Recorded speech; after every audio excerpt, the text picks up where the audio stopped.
गांव में एक गरीब ब्राह्मण रहता था। वह ब्राह्मण नियमित रूप से श्री विष्णु का पूजन किया करता था। उसकी पूजा भक्ति से प्रसन्न होकर उसे भगवान श्री विष्णु ने दर्शन और ब्राह्मण से अपनी मनोकामना मांगने के लिए कहा। ब्राह्मण ने लक्ष्मी जी का निवास अपने घर में होने की इच्छा जाहिर की। ये सुनकर श्री विष्णु जी ने लक्ष्मी जी की प्राप्ति का मार्ग ब्राह्मण को बता दिया। मंदिर के सामने एक स्त्री आती है जो यहाँ आकर उपले थापती है, तुम उसे अपने घर आने का आमंत्रण देना। वह स्त्री ही देवी लक्ष्मी है। देवी लक्ष्मी जी के तुम्हारे घर आने के बाद तुम्हारा घर धन और धान्य से भर जाएगा। ये कहकर श्री विष्णु जी चले गए। अगले दिन वह सुबह 4 बजे ही वह मंदिर के सामने बैठ गया। लक्ष्मी जी उपले थापने के लिए आई तो ब्राह्मण ने उनसे अपने घर आने का निवेदन किया। ब्राह्मण की बात सुनकर लक्ष्मी जी समझ गई कि यह सब विष्णु जी के कहने से हुआ है। लक्ष्मी जी ने ब्राह्मण से कहा कि तुम महालक्ष्मी व्रत करो। 16 दिनों तक व्रत करने और 16वें दिन रात्रि को चंद्रमा को अर्घ्य देने से तुम्हारा मनोरथ पूरा होगा। ब्राह्मण ने देवी के कहे अनुसार व्रत और पूजन किया और देवी को उत्तर दिशा की ओर मुंह करके पुकारा। लक्ष्मी जी ने अपना वचन पूरा किया। उस दिन से यह व्रत इस दिन उपरोक्त विधि से पूरी श्रद्धा से किया जाता है। 2. एक बार महालक्ष्मी का त्योहार आया। हस्तिनापुर में गांधारी ने नगर की सभी स्त्रियों को पूजा का निमंत्रण दिया, परंतु कुंती से नहीं कहा। गांधारी के 100 पुत्रों ने बहुत सी मिट्टी लाकर एक हाथी बनाया और उसे खूब सजाकर महल में बीचों बीच स्थापित किया। सभी स्त्रियां पूजा के थाल लेकर गांधारी के महल में जाने लगी। इस पर कुंती बड़ी उदास हो गई। जब पांडवों ने कारण पूछा तो उन्होंने बता दिया कि मैं किसकी पूजा करूं। अर्जुन ने कहा, माँ तुम पूजा की तैयारी करो, मैं तुम्हारे लिए जीवित हाथी लाता हूँ। अर्जुन इंद्र के यहाँ गया। अपनी माता के पूजन हेतु वह ऐरावत को ले आया। माता ने सप्रेम पूजन किया। सभी ने सुना कि कुंती के यहाँ तो स्वयं इंद्र का ऐरावत हाथी आया है, तो सभी कुंती के महलों की ओर दौड़ पड़ी और सभी ने पूजन किया। इस व्रत पर 16 बोल की कहानी 16 बार कही जाती है और चावल या गेहूं छोड़े जाते हैं। आश्विन कृष्णा अष्टमी को 16 पकवान पकाए जाते हैं। 16 बोल की कथा है। अमोती दमोती रानी पोला पर ऊंचो सो पर पाटन गांव, जहां के राजा मगर सेन दमयंती रानी कहे कहानी। सुनो हो महालक्ष्मी देवी रानी, हमसे कहते तुमसे सुनते 16 बोल की कहानी। महालक्ष्मी व्रत विधान। सबसे पहले प्रातः काल स्नान से पहले हरी घास दूब को अपने पूरे शरीर पर घिसे। स्नान आदि कार्यों से निवृत्त होकर व्रत का संकल्प लिया जाता है। व्रत का संकल्प लेते समय निम्न मंत्र का उच्चारण किया जाता है। करिष्य एस हम महालक्ष्मी व्रत में त्वत्प्रायणा तद्विद्नेन में यातु समतिन स्वत प्रसादत। अर्थात हे देवी, मैं आपकी सेवा में तत्पर होकर आपके इस महाव्रत का पालन करूंगा। आपकी कृपा से यह व्रत बिना विघ्नों के परिपूर्ण हो, कृपा करें। ये कहकर अपने हाथ की कलाई में बना हुआ डोरा बांध ले, जिसमें 16 गांठें लगी हो, बांध लेना चाहिए।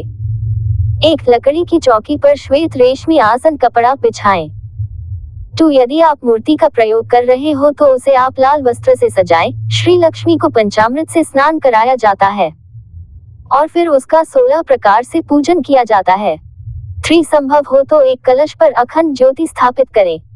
4. सुबह तथा संध्या के समय पूजा आरती करें। मेवा, मिठाई, सफेद दूध की बर्फी का नित्य भोग लगाएं। 5. पूजन सामग्री में चंदन, ताल पत्र, पुष्पमाला, अक्षत, दूर्वा, लाल सूत, सुपारी, नारियल तथा नाना प्रकार के भोग रखे जाते हैं। नए सूत 16-16 की संख्या में 16 बार रखा जाता है। 6. लाल कलावे का टुकड़ा लीजिए तथा उसमें 16 गांठें लगाकर कलाई में बांध लीजिए। इस प्रकार प्रथम दिन सुबह पूजा के समय प्रत्येक घर के सदस्य इसे बांधे एवं पूजा के पश्चात इसे उतार कर लक्ष्मी जी के चरणों में रख दे। इसका प्रयोग पुनः अंतिम दिन संध्या पूजा के समय होगा। इसके बाद व्रत करने वाले उपवासक को ब्राह्मणों को भोजन कराया जाता है और दान दक्षिणा दी जाती है। इसके बाद निम्न मंत्र का उच्चारण किया जाता है। क्षीरोदार्णव संभूता लक्ष्मीश्चंद्र सहोदरा व्रतनाने संतुष्टा भवताद विष्णु बल्लभा। अर्थात क्षीर सागर से प्रकट हुई लक्ष्मी जी, चंद्रमा की सहोदर, श्री विष्णु वल्लभा महालक्ष्मी इस व्रत से संतुष्ट हो। इसके बाद 4 ब्राह्मण और 16 ब्राह्मणियों को भोजन करना चाहिए। इस प्रकार यह व्रत पूरा होता है। इस प्रकार जो इस व्रत को करता है उसे अष्टलक्ष्मी की प्राप्ति होती है। उद्यापन की विधि। 1. व्रत के अंतिम दिन उद्यापन के समय 2 सूप लें। किसी कारण से आपको सूप ना मिले तो आप स्टील की नई थाली ले सकते हैं। इसमें 16 श्रृंगार के सामान 16 ही की संख्या में और दूसरी थाली अथवा सूप से ढके 16 दिए जलाएं, पूजा करें। थाली में रखे सुहाग के सामान को देवी जी को स्पर्श कराएं एवं उसे दान करने का संकल्प लें। 2.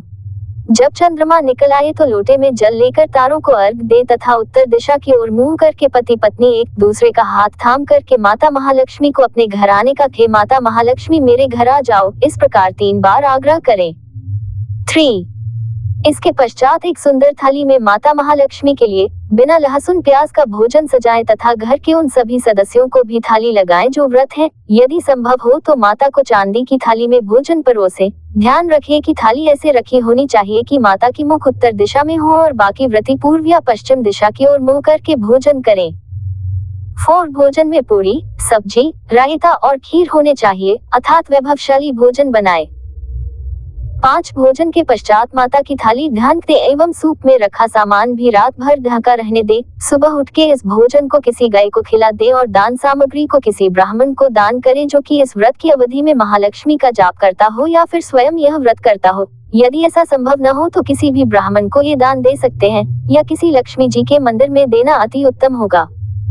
दान सामग्री की 16 वस्तुएं: 16 चुनरी, 16 सिंदूर, 16 लिपस्टिक, 16 रिबन, 16 कंघा, 16 शीशा, 16 बिछिया, नाक की 16 कील या नथ, 16 फल, 16 मिठाई, 16 मेवा, 16 लौंग, 16 इलायची, 16 मीटर सफेद कपड़ा या 16 रुमाल।